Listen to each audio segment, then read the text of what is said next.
Poland is swept by angry protests against the government's support of an anti-piracy treaty aimed at protecting intellectual property rights.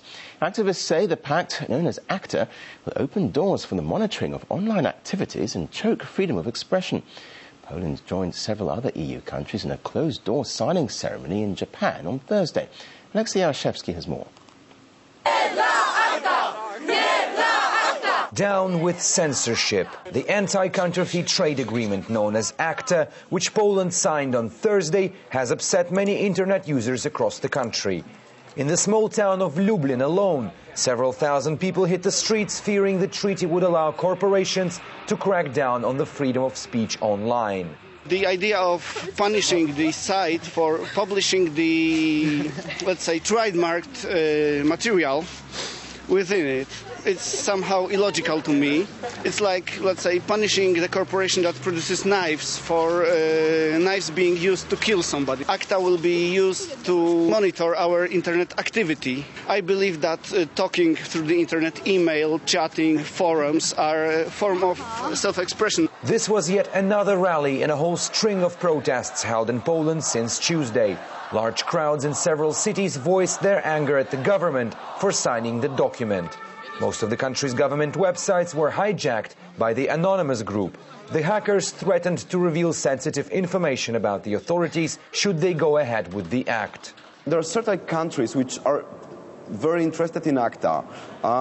This is United States of America, this is Japan.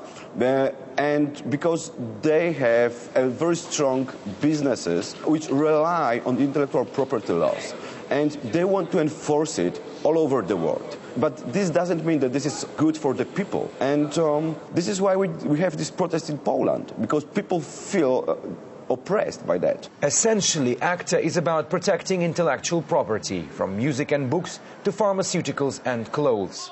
Similar in form to the stalled US bills SOPA and PIPA that also sparked widespread protests. However, critics say ACTA was engineered in complete secrecy, bypassing government procedures, and the criminal punishment it allows alerted many.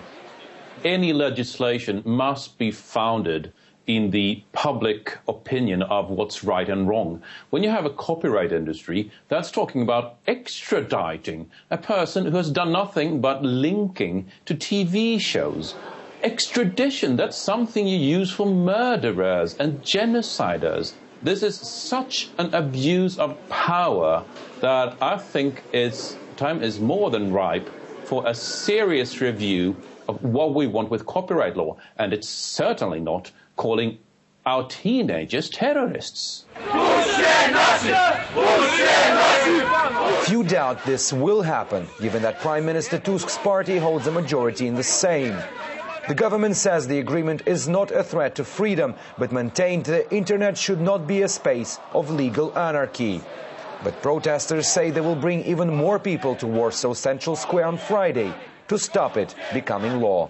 In the space of just 3 days, protests in Poland have managed to gather tens of thousands of people. And while there is still little chance that this bill would not make it through Parliament, the rallies are unlikely to die down. Alexei Yarashevsky, RT, reporting from Poland.